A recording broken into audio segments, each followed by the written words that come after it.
And it's so weird to complain about it because it's a good problem to have, people wanting to buy a book from us. Sure, but that phrase, a good problem to have, still at least allows for the fact that It's a problem.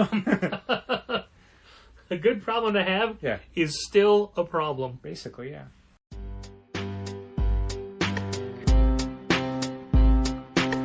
Come on and visit for any occasion. Don't keep patting down waiting. Comics and conversation. Keep the conversation moving along. Keep reading comics, keep your local store strong. If it's hard, then it's a job for the challengers. Comics and conversation, y'all.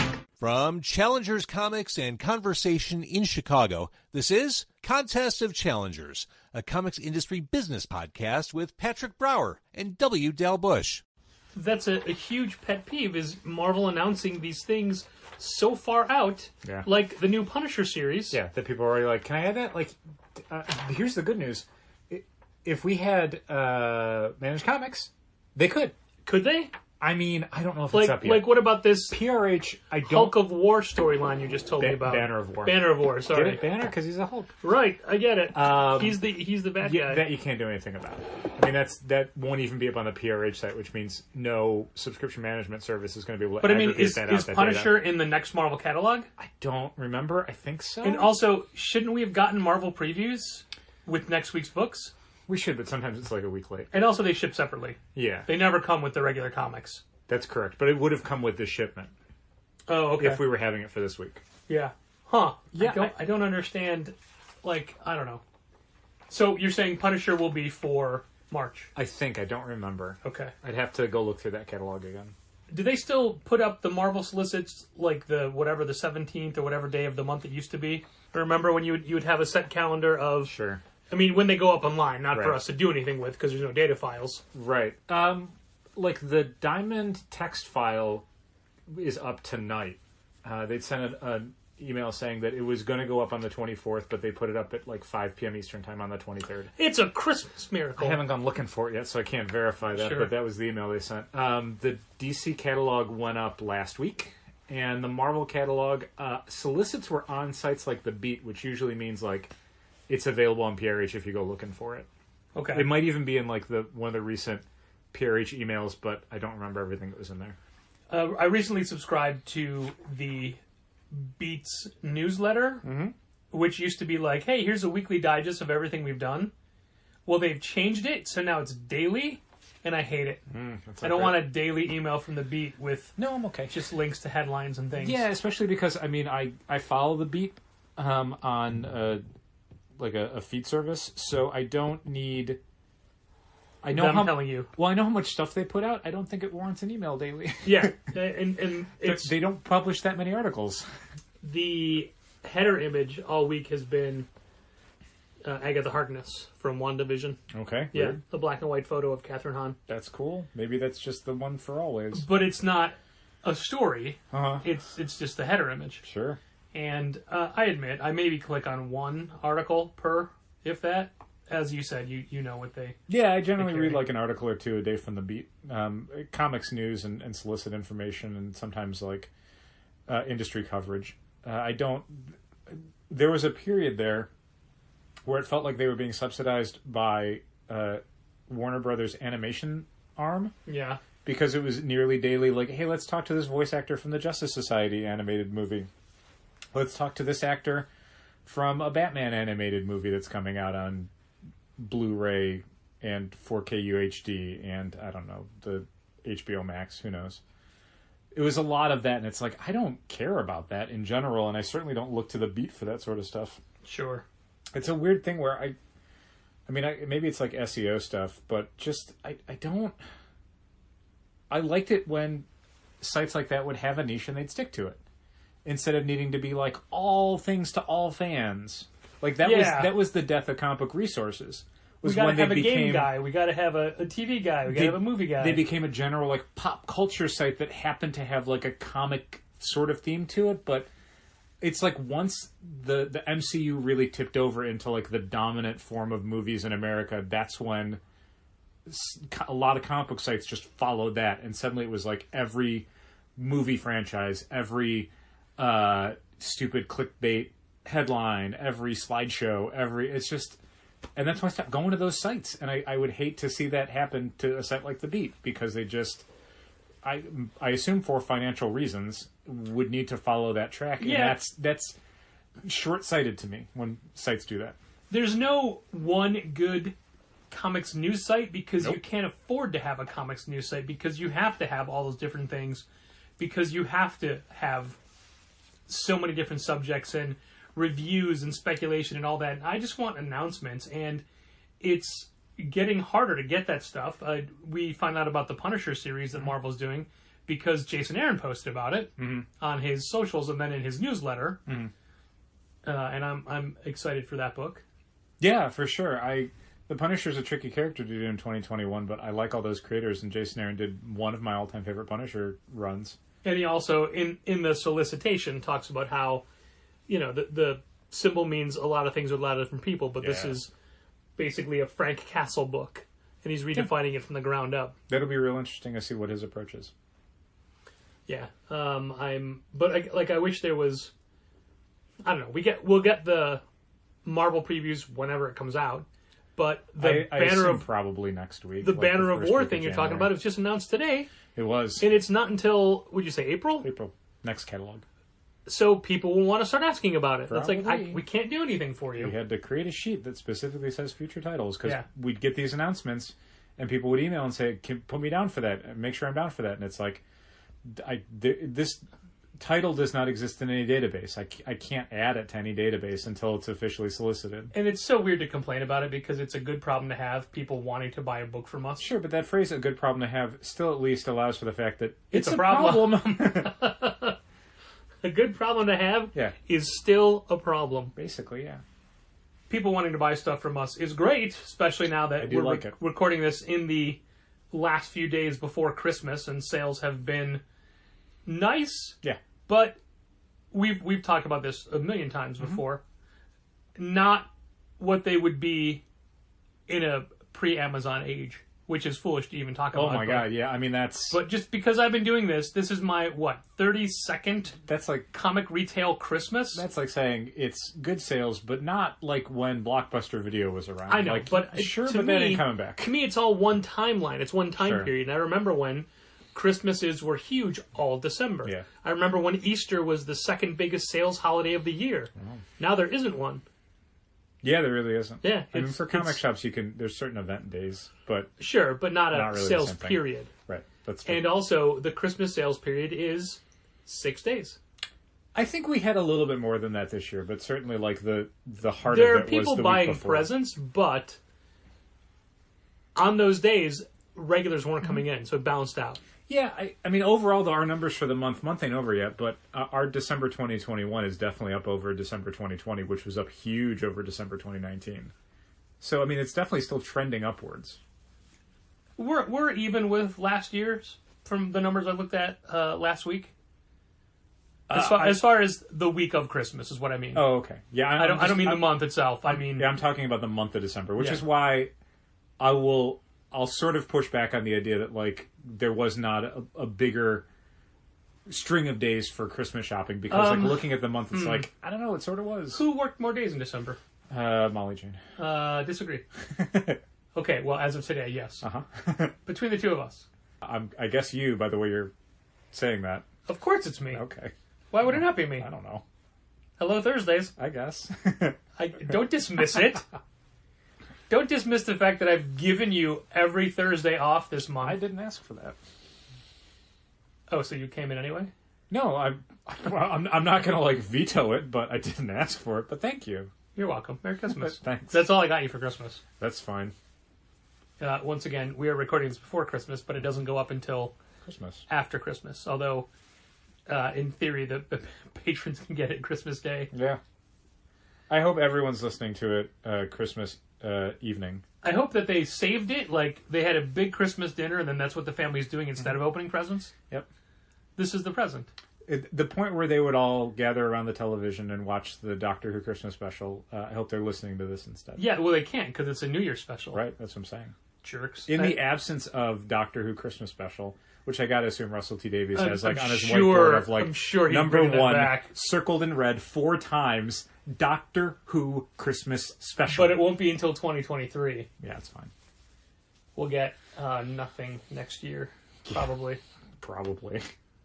I mean, Jodie Whittaker has 3 specials left, and one of them is... I don't understand the process of making that show. I don't know how they can spend 30 weeks filming Doctor Who and have 6 episodes to show for it. Yeah. How is that possible? I don't know. How are you... What? What? Well, I mean, Jodie's already done, Yeah. yet she'll give up her role, next November. Okay. For the anniversary? Is it on the anniversary? Well, I mean, it's not... but that's only 59. Yeah, that's right. So then we have to wait until 60 for the new Doctor, I guess. I don't know. I mean, the anniversary year, I assume. I can't imagine they're going to wait a whole nother year. Maybe. Who knows? Oh, I'm sorry. It's coinciding with the BBC's 100th anniversary. That's her final episode. Oh, okay. So it is an anniversary, but not a Doctor Who-based one. Okay. In years past, since Doctor Who came back, and this is such a 2005. specific topic for Contest of Challengers, a comics industry business podcast. Mm-hmm. So we didn't know that Christopher Eccleston was leaving until he left, until he regenerated. And we had no idea who David Tennant was. We found out he was the new Doctor when it happened. Yeah, And I then- think I was aware of the fact that he was in Casanova, but I hadn't watched it yet. I didn't, Right, but- I was I guess he's good. Yeah. And then I remember that, seeing his outfit Uh-huh. on the cover of, Radio Time? yeah, Probably. or Doctor Who magazine. Yeah. And being like, he's just wearing a suit? And then he became the best Doctor they ever had. Yeah, certainly. But then, when he was leaving, we knew it was Matt Smith a full year before he took over. They made a huge deal about Yeah, it. they did a Doctor Who Confidential about it Yeah. when the big reveal, and Yeah. they didn't reveal it until 40 minutes into the episode. Yeah, because that's how they do it. Sure. It's- And then when it was Peter Capaldi, it was a whole live television BBC One special where they had interviews with Doctor Who experts and Peter Davison, and Peter Capaldi came out at the last second of the show. Sure. I remember watching that at my mom and dad had just moved into their first care facility, and it was we were still unpacking things when I set the TV up right away to be able to watch that. Yeah, I remember the Jodie Whittaker one was a filmed segment. Yeah, that's just it. So it was leading up to Matt Smith, Doctor Who Confidential, Peter Capaldi, live network special, Jodie Whittaker, a 1-minute teaser dropped at the end of a very important tennis match. A hooded character walking through the woods, Yeah. and then the hood comes back, and it's Jodie Whittaker from Broadchurch? Yeah. Yeah. And even that was a year before. But I think that makes a little bit more sense, because it's almost like the evolution of the brand of Doctor Who. You know what I mean? Sure. It had grown so much into a global thing that you can't just put it on the BBC. And You then want to be able to have it has to quick, have a digestible- simultaneous YouTube release, Yeah. where everyone in the world can experience it at once. But again, we knew who the new Doctor was a year before they took over. Yeah. Now it's a year. It's less than a year until, in theory, I don't know if they're just going to have her regenerate and then nothing until the new person takes There's over. no way. I don't think people would like that at all. I mean, what can you? It would but as of yet, detonate the goodwill of the audience. As of now, as Who- far as we know, who are tuning in probably to Jodie Whittaker's final episode, half because it's it's the last episode for this Doctor, and half I can't wait to see who the new Doctor is. If they punt on that, if her head tilts back and all these glowing rays come out, and then they smash cut to credits, you would have a lot of very unhappy fans, and I don't think that's what Russell T Davies wants to inherit. Is a ton of unhappy fans. Not more than he's already inheriting. That's mean to say, maybe. I think part of this started because we were listening to Jodie Whittaker and Mandeep Gill suggest who they want the new Doctor to be, We were. and they both chose female doctors. Sure, I think that makes sense. I don't have any preconceived notions of who Doctor Who should be. I don't... Every time they announce somebody, it's okay, let's see where it goes. The Doctor Who program, certainly, there's doctors I like more than others. I certainly have a ranking in my head, a lot of fans who have watched the program for enough years have cobbled together. It's weird, though, because, like, the top ones on your list are all the replacements for the dead guys. Like, you like David Herndl, and then you like David Bradley, like all the replacement First Doctors. Yep. And then it's so weird that you love Sean Pertwee, who's never really been his dad, just done some voiceover work. Yeah. And then Patrick Troughton's kid is on your list as well. Yeah. It's so bizarre. And I only like Peter Davison when he is overweight in the Children Need Special. Children in Need Yes. Time and Space. When he's a little wider because of time, whatever. When he's wearing the Colin Baker jacket. Yes. The jacket that was made for Colin Baker for their generation. Not a lot of men because he was so much bigger. Not a lot of men can wear celery. Can pull off a decorative vegetable. Oh, you're a fan. Let's get out of Doctor Who. But I want to go back to the last thing I was going to say about Doctor Who is that the main thing that I'm always focused on when the show's changing, like the stuff that I focus on, isn't so much like the casting, because a lot of that is like, I don't know what story you're telling yet, so I don't know if the casting is good or not until I see the show. The showrunners. That's the stuff I'm most invested in. And so Russell T Davies coming back to Doctor Who is a way bigger deal to me than whoever he ends up casting as his first Doctor. What if it's him? I'd watch it, sure. I'd love to see what story he tells with himself as the Doctor. His actor name, by the way, is Russell V. Davies. Yeah, that's true. Yeah. Going back to comic sites, I wanted to mention that I am a subscriber to Sketched. .com. That's SKCHD. Yeah, I was going to mention Sketch that minus the E's as a possible solution for people who are like, I don't know where to get comic news because all the comic websites are terrible. So you can pay for it. Yeah, no, but you can't, because he's not a news site. He's a journalist site. He is, but I would argue that a lot of what he's doing is a lot of what people are missing from other sites is the analysis. Oh, no, for sure. The ability to not only to not just regurgitate press releases and stuff, but to come at it and say, okay, well, but what does this mean? And what does it mean to the people it's affecting? Like, talking to retailers, talking to creatives. Yes, talking but he's not going to give you, like, the week's hottest news. Like, he kind of... No. He does a great... I almost don't want that, because the week's hottest news is almost always stuff where it's, like, blatant speculation. Sure. Or just, like, again, like, regurgitating press releases. Like, I can go to Marvel.com and find out what Banner of War is. Like, I would like a site that is able to say, okay, but, you know, what do we know about this? Right, but he picks and chooses his topics. Sure. Every Wednesday he sends out an email with the comics that he's interested in buying this week, and it's based off of, here's what I'm definitely going to buy, here's what I'm going to look at before I decide, and here's what I am waiting for in trade. No, man, I am all about paying for good journalism. Sure. I have a subscription to the Washington Post. I also this year signed up for Defector, which is all of the old Deadspin writers who were tired of horrible venture capitalists ruining the job they were trying to do. I'm not a huge sports guy. I'm mostly a Bears fan, but I ended up paying money for their site. Also not sports. Yeah, definitely not sports at this point. It's like a gamified misery. But the Defector site is great because it's a lot of really good writers passionate about their industry. So you get, you know, coverage of major news stories and stuff, but also investigative journalism and fun perspectives and interesting opinions. And I end up, one of their really good writers does a thing every weekend where she just picks like a weird house on Zillow and then just writes about it. And it's like, this is super fun. So I'm totally fine paying for good journalism where it's not necessarily like an all-in-one solution for everything I need to know, but something that feels like it's got a personality behind it, where people are really putting the work in.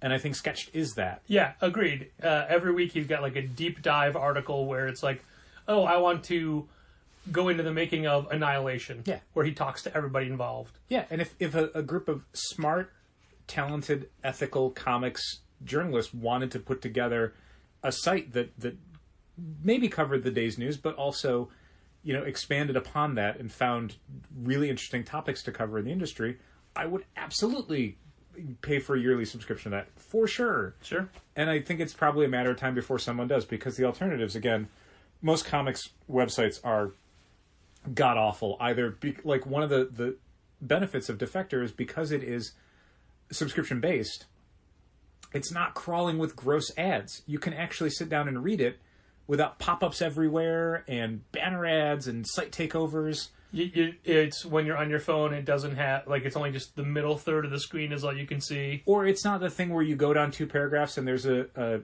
auto-playing video, and then you scroll down 2 more paragraphs and there's another auto-playing video, because the VC guys who run the site are like, you got to have more video, we need more video content.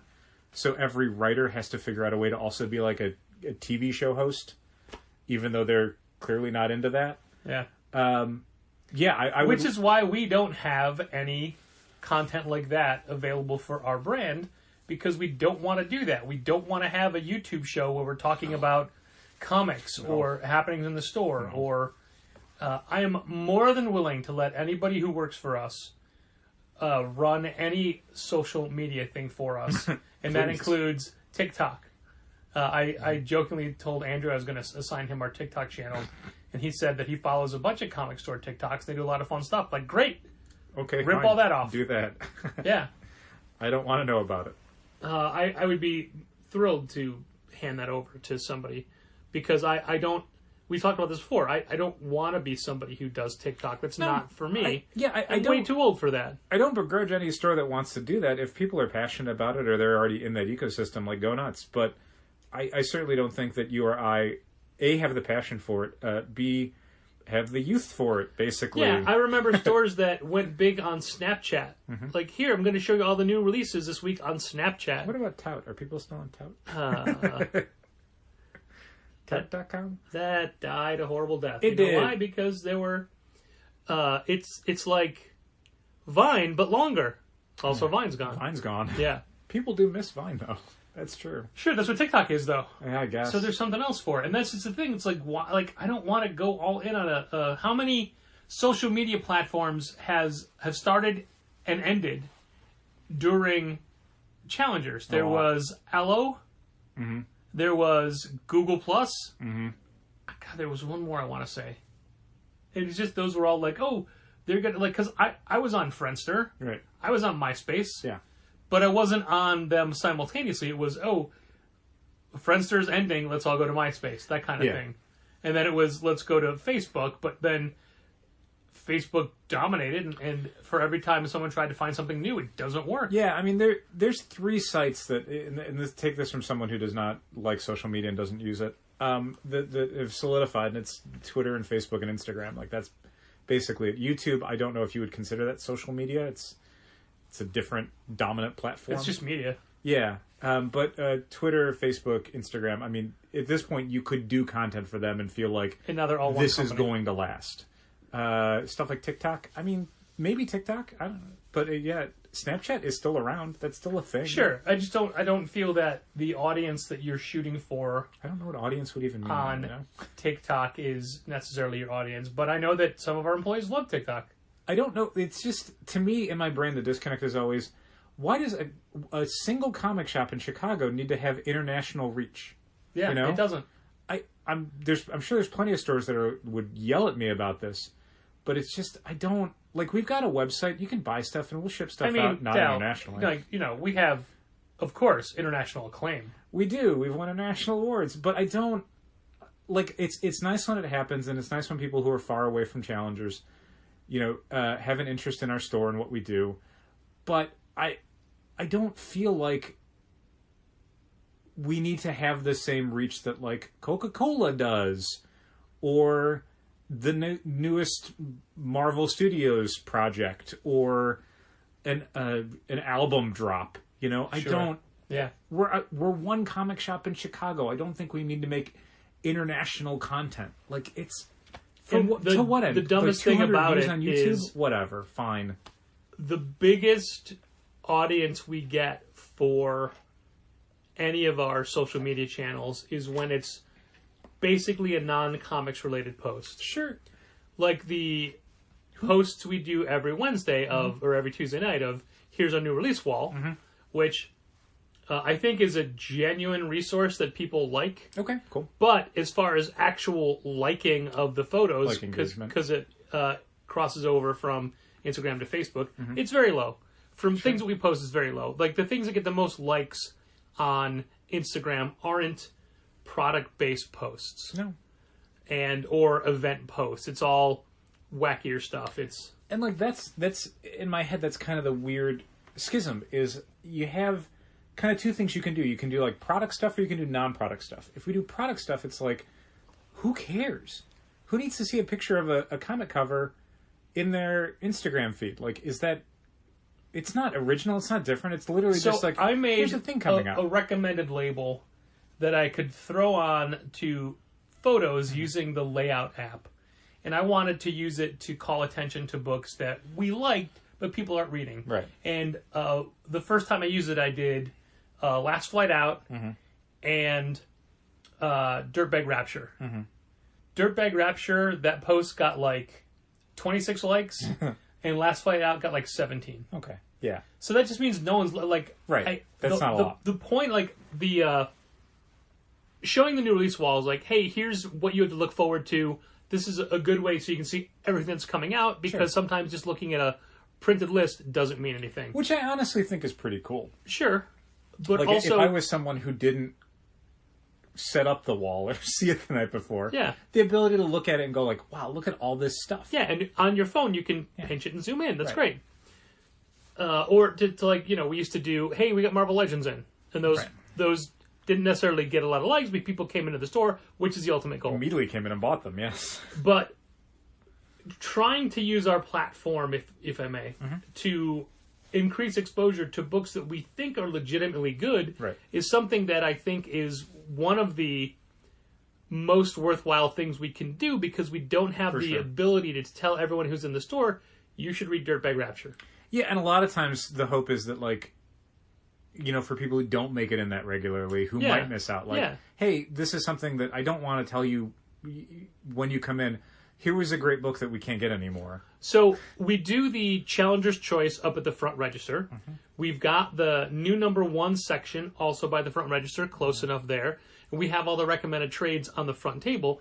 But that's still not enough, because there's so many things that we like that we can't promote to everybody. But yet when you do say, hey, here's 2 good books you should take a look at, the engagement in that is nothing. And again, I don't care if people like it. I care if people come in and say, I want to try this because I saw it on your socials. Well, I didn't hear anyone explicitly say that, but I did notice on like Pullbox and maybe even some emails, people adding those books and trying those books out. Not a ton. This isn't definitely not a ton. Where we suddenly sold like 10 copies each the next day. But you like how 10 copies is a ton? I mean, it technically is. As far as yeah, for sure. If either of those books could sell 10 copies per like Diamond account, they would love that. Yeah. There's no way they're selling that. Also, did you notice that the next issue of Last Flight Out was just in the new catalog? Yeah, it was funny when you brought that title up, because I'm like, oh yeah, that book. Yeah, literally, because they're up to #3. We read the first 3. Yeah. And I just ordered #4 in the catalog that doesn't close until Monday, even though Patrick rushed to get it done, missed a club member Mike Love's birthday because I had to go home and work. I had to work.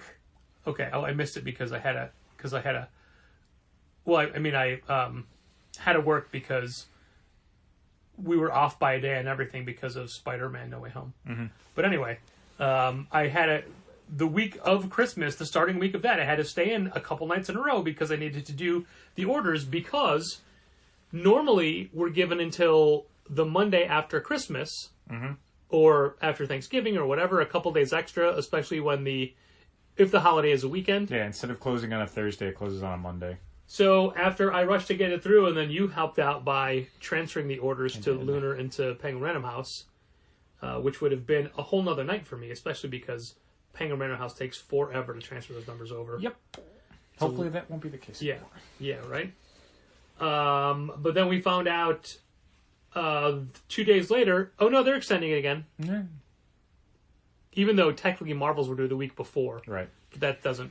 We talked about that last week. Yeah. But yeah, they extend the date after we finished. Yep. Great. Did you upload Diamond? Yeah, I did it Wednesday. Okay. That was yesterday. Yeah. We're recording early because, Christmas.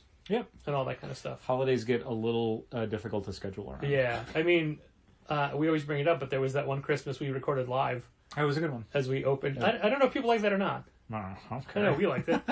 It worked for me. Oh, I know you don't. Yeah, so we rushed to get everything done, and it was unnecessary. Although, honestly, I'm glad it's done.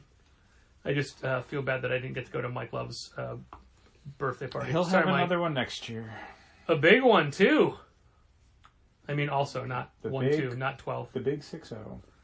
You're listening to Contest of Challengers, a weekly 1-hour audio list of everything Dal hates. I would like to take this opportunity to, first of all, write down that there was a pause and there's a break, so I could probably look through and see if there's a Markisan Naso link I can put in. Let's just call that 2930.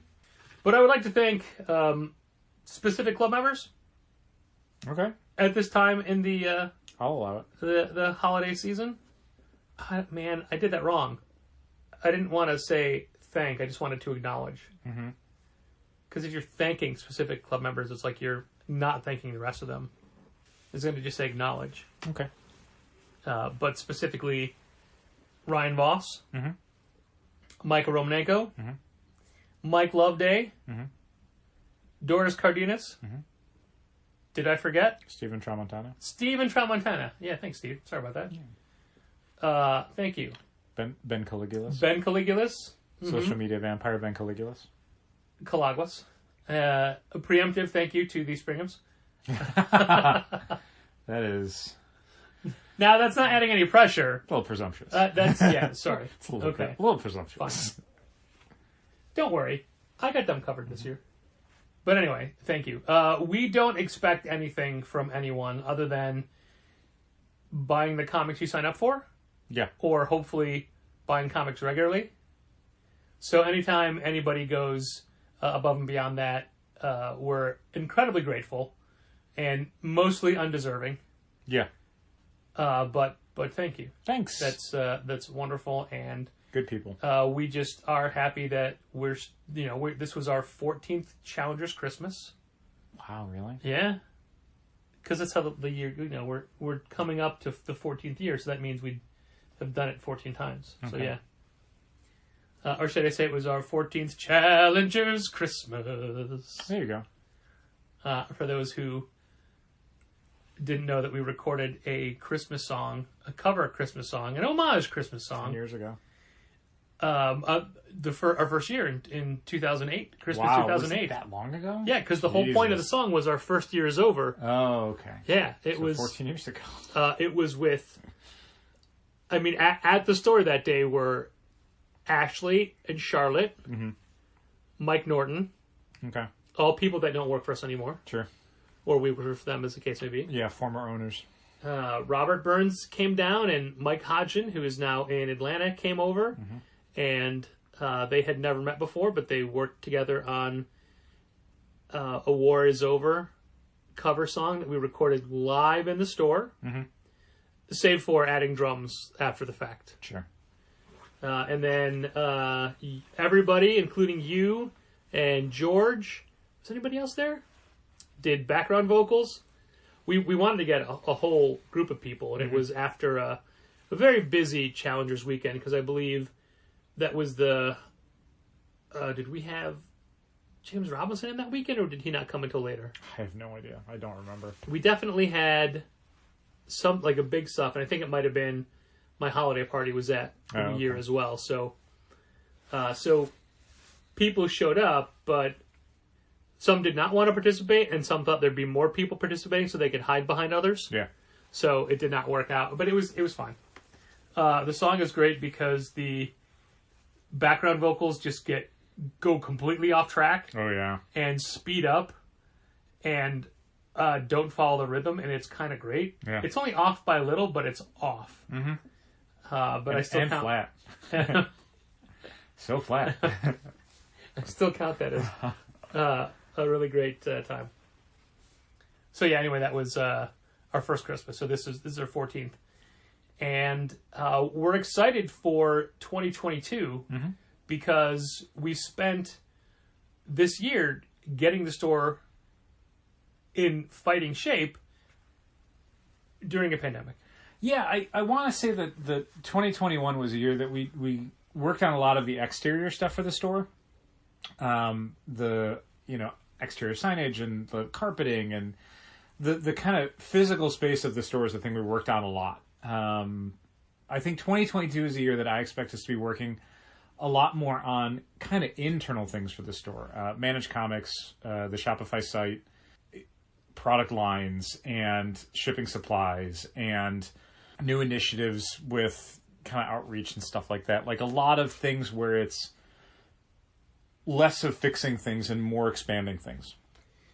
There's still a few exterior changes we're going to make. Sure. And I keep... Do we need to send an email to someone overseas? Oh, no, that's not what I'm talking about. I mean, just a Christmas. You I see that what you're concept. saying. I gotcha. A Merry Christmas email was most likely It's been a year. a nice little... been a It year. has. It has. But that's okay. We're not in a financial position to do that anyway. I mean, both aspects of it. Yeah, but Anyway. we could do half. Anyway. You completely derailed me. Sorry. So there's still some extra changes to make. Right. Yeah, I lost it. Sorry. That was leading into something else. I can't get it back. And also, like, part of me is like, don't forget, got to write this down. And then I didn't. Oh, no. And changes and we'll see. Yeah. We'll see how it goes. Yeah. There's still things we're debating internally. Like, we need to figure out really how to have a dedicated signing area again. Because Yeah. we've lost that. And Yeah. the ideas we've come up with aren't great. Yeah, they're either things that kind of don't work well aesthetically or are way too much work for, a 2-hour signing, basically. Yeah, I have a little bit of a plan, Okay. but it would be one of those, this is a big Patrick physical project to work on. I don't know, we'll see. Okay. Vagities all around. Let's Great. try to be less vague in 2020. Let's try to, Okie doke. I think we're pretty transparent on this podcast, but one of the reasons we don't bring things, like, if we say, we can't talk about it, it's because we don't want it to fall through. Yeah, there's certainly been times where we've brought up stuff and then it, for one reason or another, hasn't happened, and then it's like, I wish we had never told anybody because now we have to explain why it didn't happen. We have 2 tentative guests lined up for Free Comic Book Day this year, but that all depends on what the world is like. Yeah, I don't know if we mentioned this on the a recent episode, but kind of taking a step back from signings and stuff. Obviously, like, some of it is just the reality of the situation right now today on December 23rd. But a lot of it is just the ways that things can change so quickly with COVID. You're making plans in early November when things are turning a corner, and then all of a sudden in December it's like as bad as it's been in a while. So how that's happening and how unpredictable things have gotten means that, like, at least for 3 months, it's like, I don't really want to schedule anything with anybody. Even if it's like local folks, it's like, I don't know, man. I don't think that's a great idea. Like, I don't know where we'll be at. We were talking about how the COVID rates are so much higher right now than they were back when the city shut down and the comics industry shut down. But, of course, on the flip side of that is, while the rates are a lot higher, the mortality rates are lower. I mean, people are still dying every day in Chicago from COVID, but now when you get COVID, it's not an automatic death sentence if you've been vaccinated, if you've had your booster. Right. But it's still did you driving up see- hospital occupancy rates. Did you see how, as soon as Andrew saw me today, the first thing he wanted to say was his stupid booster joke? Did he do it? Oh, no, I wouldn't let him. You made him stop? He started saying it, and I said, Andrew, if you finish that sentence, I'm working by myself tomorrow. Wow. I will just have you not come in because that's how bad this joke is. And he tried to do that. I go, Andrew? And then he stopped. Uh-huh. Such a bad joke. It is. So bad that we're not going to tell you, listener, because you would hate yourself for having heard it. This isn't about being vague. This is about protecting people. Yeah, exactly. Protecting Andrew's life because you'd want to murder him for how bad his joke was. Yes. If you see him on the street corner, you can ask him. If you see him in the store, he's not allowed to say it. Yeah, I will say this. I will allow for this. If you shop at Challengers and want to hear Andrew's joke and you come in on a day he's working, if you and he both go outside the store, then he can tell you his joke. It cannot be uttered inside Challengers. That's the rule. And if you just come in and say, what was it? We'll never tell you. No, you got to get it from Andrew, and you have to get it outside the store. Andrew works the next couple of Thursdays, if you want to see it. If you want to come in on Thursdays and hear Andrew's he'll joke. be in on, well, this won't help you, but Christmas Eve, and then he'll be in on New Year's Day. He was in 2 days ago. Yeah, exactly. He'll be in New Year's Day. I'm going to make him take down the decorations on New Year's Day. Okay. You going to make him wear that baby New Year costume? Oh, God, no. I don't want to have to look at that. The sash and the diaper? That means I have to wear Old Man New Year. I don't want to do that. I mean, you got the beard, and you can have just like a scythe. Listener, this is a good insight into Dal's holiday mentality. On the 22nd, he's like... Last day I work hey, before Christmas. When did these decorations come down? That's not exactly what you said, but you said... No, I phrased it as... So on December 26th, which would be the next day I'm working, which is obviously the day after Christmas, are we taking the decorations down, or did you want them up longer? Because there have been some years where you're very specific about they still need to be up on like the 29th because we're doing something and I need them up. But my preference is always that they come down as immediately as possible. He would have them down already. Actually, your preference is they don't go up. Maybe. But other people like them.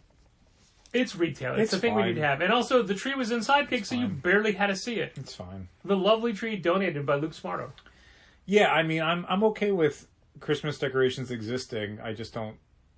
I want to be kept away from the process. I don't want to put them up. I don't want to take them down. If they exist for a month, okay. Man, you have no idea the hassle of putting that tree up because it's in the middle of the floor. You told me about it. So just running the cords along the ceiling, the heating ducts. Yeah, that's fun. Yeah, I'm sure. It'll be fun for Andrew to take it all down. Yep. Hey, now. Yeah, I think it was Molly Jane who put all the balls and bells up and stuff, too. Okay. She also put all the bats up. It was definitely Molly Jane who put them up, but I was confusing that with Halloween. Molly Jane is way more willing to decorate stuff than you are. Yeah, for sure. Well, anybody is. And I love the decorations. I'm just at the point where I don't want to have to do it. Yeah. So yeah, it'll still be Christmas decorated for the rest of the year, but don't worry, it'll be down soon. Okay. You can just close your eyes and you don't have to worry about Christmas music anymore either. It's true. We thanks to Molly Jane, we had Christmas music a lot earlier and longer in the store than we normally do. Normally it's like the week of Christmas, but now it's been the last couple of weeks. Why was it thanks to Molly Jane? Because she's so pro-Christmas. Is she? I mean, she didn't play a lot of Christmas music. Yeah, but she championed for it. Oh, okay. Just like decorations. Okay. Yep. And even Dal had a Christmas playlist this year. I did. I have a Christmas playlist every year. It's usually just very short. Will you play it on Christmas? No. No, you're done. Yeah, I played it in the store on December 22nd, and that was it. I admit that I don't play Christmas music. I'll play it on the way to my Christmas gathering, but on the way home, it's done. It's just regular music. Yeah. And then I can forget WLIT for the next 11 months. Yeah. But it is the first thing the card goes to when it gets sent on. Hooray. Yes, so 2022, we hope to strengthen the internal structure of the store. We hope to make the buying of, the subscribing of comics, the subscribing to comics a lot more easier. And the next episode of this podcast will be very interesting. Yeah. Because it'll be after the first couple of days of working with Managed Comics. Yeah, it'll be at the end of the first week of dealing with Managed Comics. I'll be, hopefully, fingers crossed, if everything goes to plan, setting it up on Monday the 27th with Brian at Managed Comics, and Molly Jane and I will get a day of both setting it up and then making sure all the subscription stuff is correct, and then receiving the Marvel and DC books for the week, and then Patrick will be in on that Tuesday to receive the Diamond order stuff for the week. Yep. We'll all spend a few days, figuring out, the best workflow for bringing people up and dealing with subscribers and subscriber changes and hopefully leveraging a lot of the information that Managed Comics has for the various items that it has in the Geek Fetch database to make the Shopify site a lot better and make the process of finding stuff that we have in stock that you might want a lot easier. And then Patrick will deal with it on Friday, more or less solo. Teaching Gina how to use it.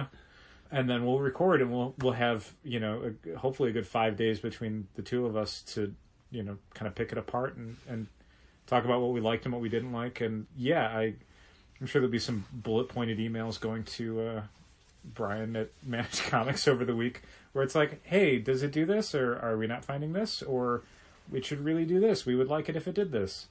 That sort of stuff. So he's not just ambushed by this episode. This episode or next one? The next one? The next episode. The episode that we'll be talking about all that stuff. Oh, man, I had a question for you, and then I lost it. Okay. Was it about... Oh, have you taken the steps to disconnect Octopus when the time comes?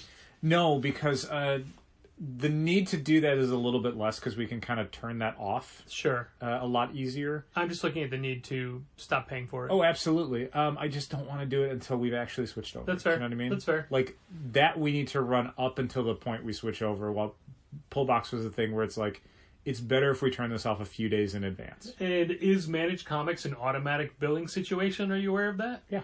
Okay. It's like any app in Shopify where they just bill you through Shopify, and Shopify will disperse those payments to whoever you're saying you're going to pay. So it'll just be a higher Shopify bill every month, and they'll itemize it out. They do. I don't understand a lot of it, but they do. Mm-hmm. They do. There's weird there's weird charges on everything, and it's so much harder to maintain our finances than before. Sure. Harder to balance a checkbook. It that's is for sure. definitely a difficult situation when you have all these extra publishers who, we've mentioned this before, take an initial amount out of your bank account for an order you placed, but then when they go to fill it, they realize it's smaller. There's books they don't have. There's things that are on back order. So then it's a different total. So what they do is then they let that initial amount lapse, but take a different amount. So basically everybody's taking double. Yeah.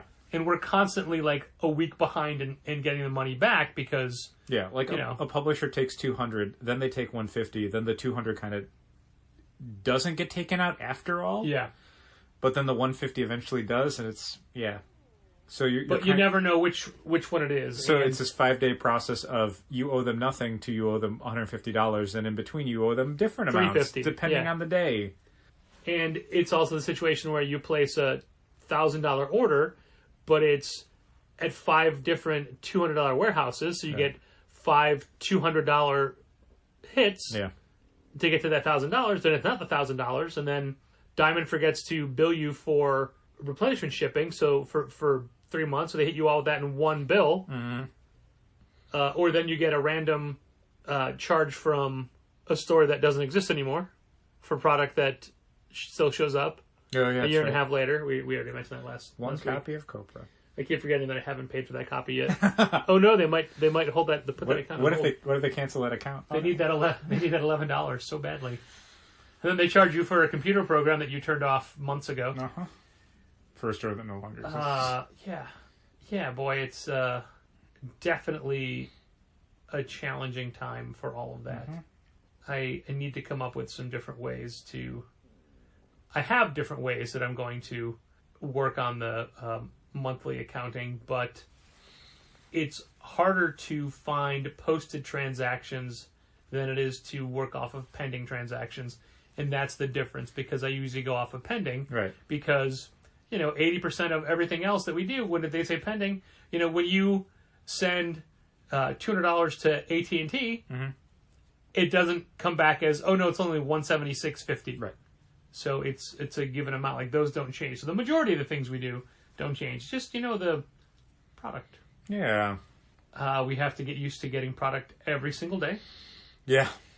Every single day of the week. Yeah. Which I'm sure there's people that... I was going to say that listen to us and that are in other industries, but then why would they be listening to this? Who just listen and say, that's how it works in our industry all the time.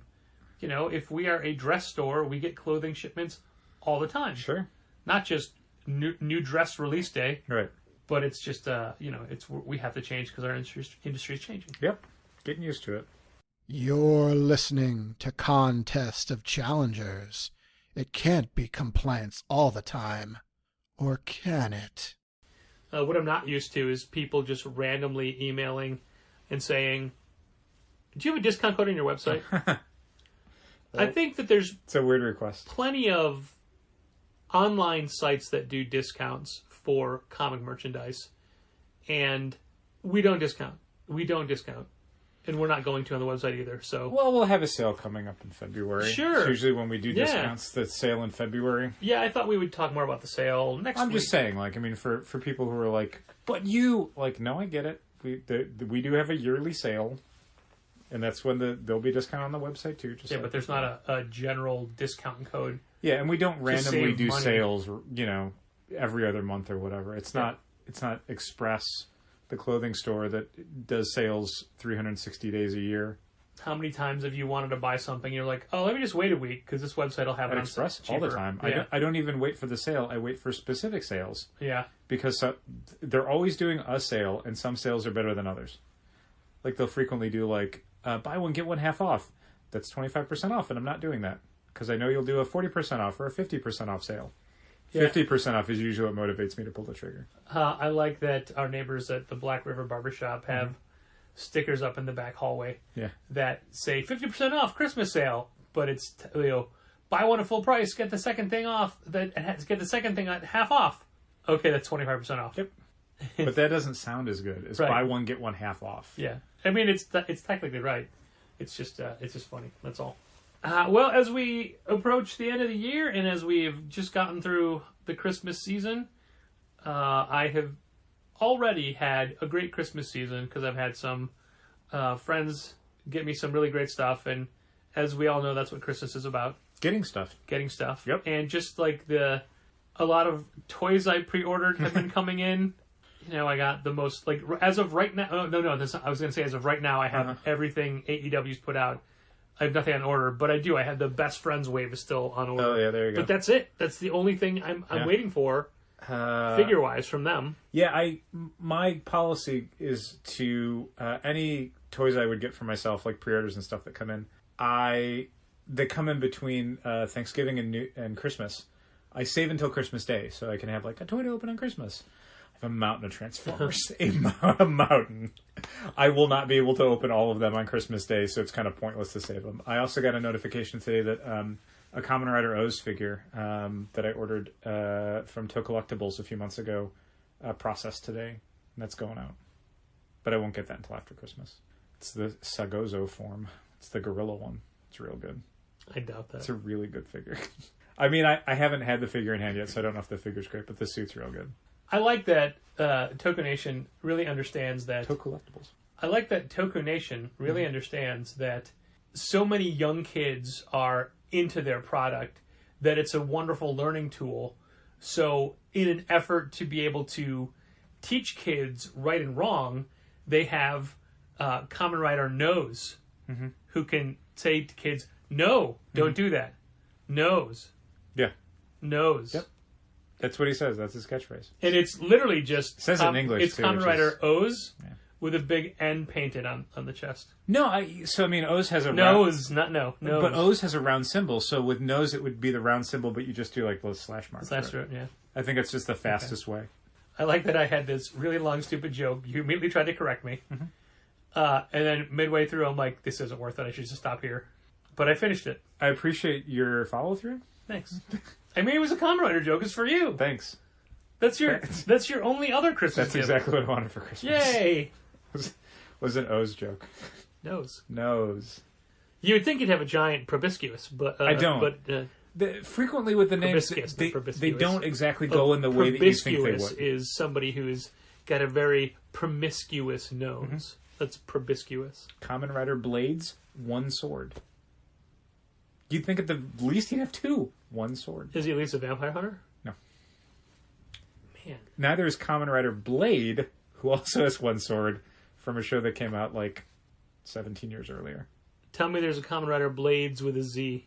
No, although the early mistranslation for Blades was Blaze, and So this Kamen Rider was high all the time? Well, so people are like, Blaze, like, oh, he's like a fire guy, and then they saw the costume, and it was like this kind of water lion thing, and people were like, he doesn't even look like he's on fire, and it's like, no, his name wasn't Blaze.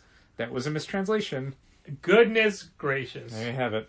A little trivia for everyone out there, for fans of Kamen Rider Saber. So now that it's after Christmas, what was your favorite Christmas gift this year? Oof. I had really good popcorn at the movie theater from Matrix? No, a gift that was given to you by someone. But I mean, I was handed this bag of popcorn. You paid for it. But they picked up really good kernels. I don't know. What was yours, Patrick? This amazing signed Anne Boleyn ticket framed piece that was... Who got you that? Only available for people that ordered all 7 of their live streams.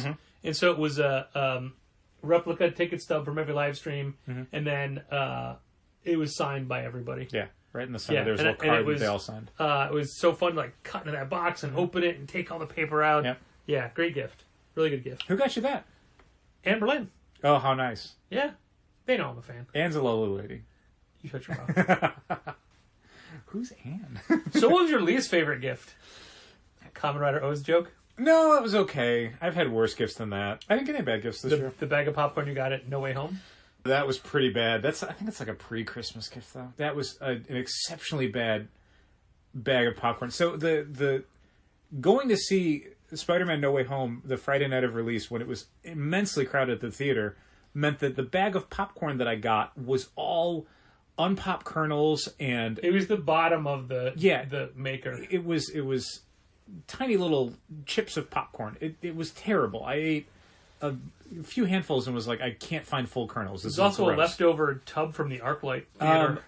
But when we went to see... Which is weird because that's not even a Regal. Matrix Resurrections at 11:30 a.m. on a Thursday, like first screening in IMAX for the day, popcorn was super fresh. It was great. That was really good popcorn. I had a good time with those concessions. Also, I don't care at all about Matrix. I never saw the final one. And you were, jokingly, dreading this movie. Yeah.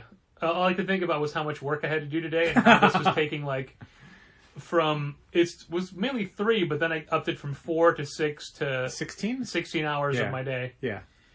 Really enjoyed that movie. Yeah, it's had a very really good fun. time with that movie. I'm definitely a hardcore fan that has seen the movies a lot, including semi-recently. So there's a ton of references and callbacks that are really well deployed. Patrick never even saw the third one and slept through most of the second one. And he still had a good time. And it's just I think it's a fun movie. I was talking to somebody else about it, and one of the problems with these sort of like... How are you already talking to someone else about it? We just saw it. I had people to talk to about it. We literally just got home from the theater. It was like 12 hours of a movie. So the thing about some of these movies, like we saw the Ghostbusters Afterlife fairly recently, and it's the same sort of like taking an old franchise and kind of reactivating it and trying to make it something new for fans. I mean, if you look at our last 3 movies... Spider-Man No Way Home. Yeah. And it didn't work for me for 2 out of the 3. But like the thing that was interesting to me is that Ghostbusters Afterlife is the kind of Force Awakens of it, where it's this real, like, worshipping at the altar of the original films and trying to wring out all that nostalgia and really, like, deify it in a way. Well, Matrix Resurrections is like the Last Jedi version of it, where it's more like, let's have a conversation about what the aftermath of this franchise is. What does it mean to grow up with it? What does it mean to return to it? Why do we keep telling these stories again and again? What's the value, if there is any, kind of excavating that cultural payload and trying to see if it has value again? Like, it's Matrix Resurrections is both like a continuation of the Matrix franchise and in conversation with it, which makes it way more interesting to me and way more fun. And also, it doesn't take itself super seriously. No. There's an entire sequence that Patrick did not catch because he probably slept through that part in Reloaded, that is basically like holding up one of the dumbest parts of Reloaded, or the part that a lot of people point to and go, that's when the Matrix lost me as a fan. And they're like, let's make fun of that. Let's double down on that. Not even double down. Like, let's bring that back just to go, we get it. That maybe was bad. Like, we understand criticisms of the original trilogy, and we're not bending over backwards to erase them, but we are going to kind of talk about the things that maybe didn't work the first time around. And the fact that they had Speed Racer in this movie was amazing. Well, I don't know if I'd put Emil Hirsch in the movie, but, you know, they had people from Speed Racer in it. Yes, absolutely. The car, for one, the Mach 5. Yeah, Mach 5 played Morpheus. Yeah, I love Speed Racer for a lot of reasons, and some of those reasons were definitely in Matrix Resurrections, and I thought it was really fun. That said, not a movie you have to go see in the theater. I think it would play just as well on HBO Max. We saw it in the IMAX, And it didn't feel especially bigger in any way. IMAX-ier. Yeah, it wasn't one of those movies that's like the whole IMAX frame and you really get immersed in it. It was just like a slightly bigger version of the regular screen. But fun movie. I think your favorite Christmas present was Hawkeye in the comic book outfit. No, my favorite Christmas present was... The elevator scene. Anytime Florence Pugh and Haley Steinfeld were in a scene with just the two of them in Hawkeye. I loved it so much. Man, so good. They're so good. They have such chemistry, and just give them a movie or a TV series or a special or something. More scenes. So many more scenes. Maybe that's what we'll all get if we're good in 2022, even though... Maybe they'll both be in Book of Boba Fett. Even though we're wishing for non-comic Hawkeye and things. Black Widow just show up on Tatooine or wherever. This is technically the last podcast episode of the year, but it's not because the next one we record will still be recorded in 2021. You just won't hear it until 2022. That's true. So no pontificating about the end of the year, other than what we've already done. Yeah, I mean, I assume that next week we'll probably touch, briefly, we'll be spending a lot of time talking about Managed Comics and that switch over, because You better knock something. Oh, no, well, if we switch over. Yeah, right. What if something happens and we can't get I had to email Diamond today to go, I thought we were turning off Pullbox. Yeah, so just a real quick aside, when we talk about things like switching over to Managed Comics and all that sort of stuff, Pullbox we've only been using for a year, so switching over from that to Managed Comics, not a huge deal. The Shopify point-of-sale aspect, we have been using RMH, and prior to that RMS, basically the same program. It's the only point-of-sale system we have ever used. Yeah, we went from a cash register to the computer that was running. I've been using RMS, even pre-Comic Suite. I've been using it for 15, 16 years. Pre-Challengers. Pre-Comic Suite. Yeah. And we've been using Comic Suite as our in-store subscription management service, not the online component like Pullbox is. Since early 2009. Yeah, for, well over a decade. So switching away from that to a new platform is, I'll be honest, it's the biggest thing we'll have done for 2021. It's a very, very, very big deal for us. And that's in a year we got new carpet. Yeah. And brought on Molly Jane and everything else we did over 2021 that was a huge change for the store. I don't know. I think Molly Jane is a bigger change. Well, time will tell. I don't think so, but maybe. She's okay, but she's not cloud-based. Do you know that for sure? Well, she's on her phone a lot. There we go. Yeah. Can't wait to see what next week brings. Yeah. Thanks for listening. Keep reading comics. This has been Contest of Challengers. Thanks for listening. Keep reading comics. Challengers is located at 1845 Northwestern Avenue in the Bucktown neighborhood of Chicago. 773-278-0155. Keep up to date with new releases and events at challengerscomics.com. Like Challengers Comics on Facebook, follow @Challengers on Twitter, and help fund this podcast at patreon.com/challengers.